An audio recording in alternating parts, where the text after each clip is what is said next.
if you're grieving or you're going through a process of trying to navigate living life without the loved one that you no longer have, I think there are three different ways, and these are simple, but three different ways to process it effectively. Like, we don't want to just do something because you found it on YouTube or something, but to actually gain a result from it would be the three styles that I often teach my students, but I'll be kind of using a few of them for myself as well.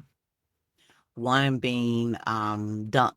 So to be able to dump everything that is pertaining to, and you can structure it as in a dear loved one letter, right? So it doesn't have to be kind of like random, but just to be very intentional. A dump letter to the person that you lost. And it would be more so, hey, I know you're no longer here. I just wanted to get some things off my chest that, I felt I couldn't tell you in person or I don't want to hold on to anymore. So starting a letter off and just writing the things you liked or didn't like or weren't pleased with or were pleased with or wish you could have said. Sometimes it's things that you might have been afraid to say or you forgot to say, but having an opportunity to write the letter as if you were handing it to them. So not holding back anything, but you're dumping everything that you wish you could have said. And that allows you to kind of empty out some of the pain because you'll get waves of come and go. That's how we are.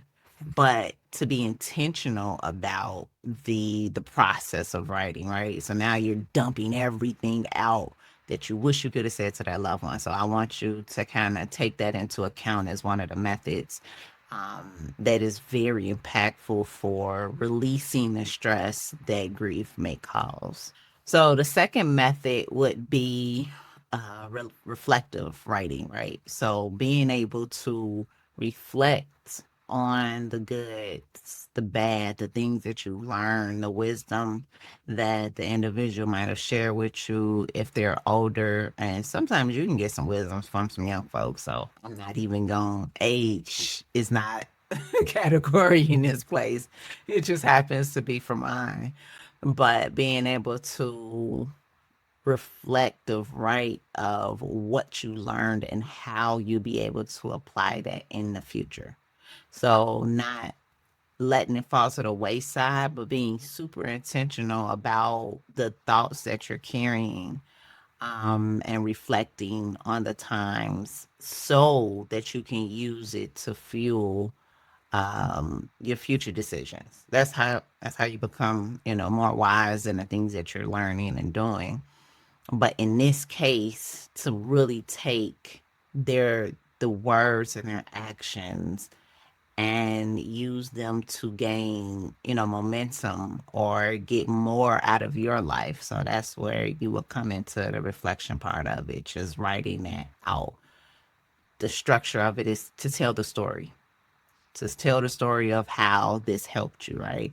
So that when you come back to it and actually reflect, you can come back to the story and say, this is how I want to use this. This is how I want to use this wisdom. This is what I don't want to do. This is what I do want to do. So it kind of take note and be intentional about what you're writing. So now we got the next method being I am angry. I'm angry that you left me. I'm angry because remember, grief has different stages. So anger might be your first, it might be your middle, it might be your last. If you are anything like me, i.e., I don't curse as much as I used to back in the day. But sometimes you have some individuals that necessarily just won't say it. You won't say it while they're alive. You're not going to say it when they're gone because you're saving face for the rest of your family or your loved ones, right? So you're just not going to utter these words, but you can write them on the paper.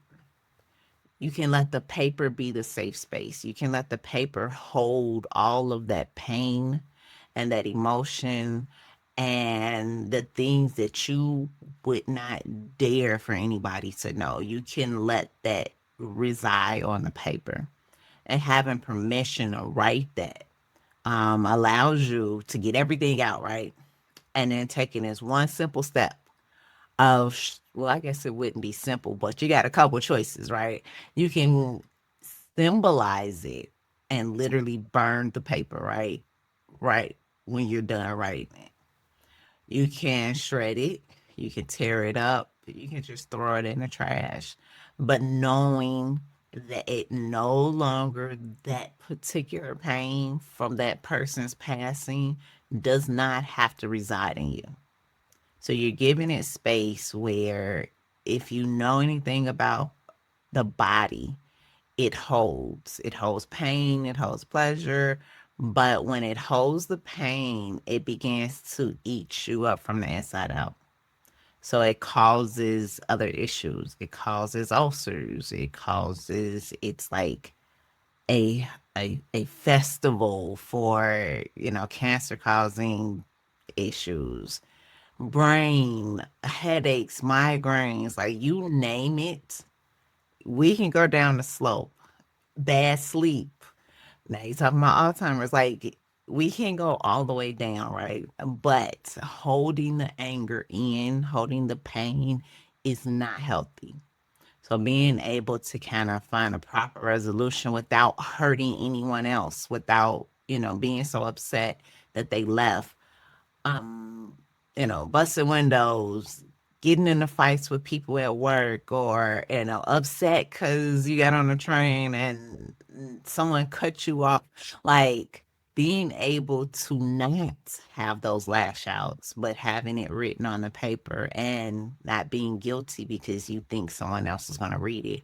But you can tear it up, you can burn it, you can shred it. So that's another method, and those are kind of like three simple methods to kind of use writing and journaling as a form of processing grief. I think that's the simplest way to say it is those are different ways and strategies to process grief.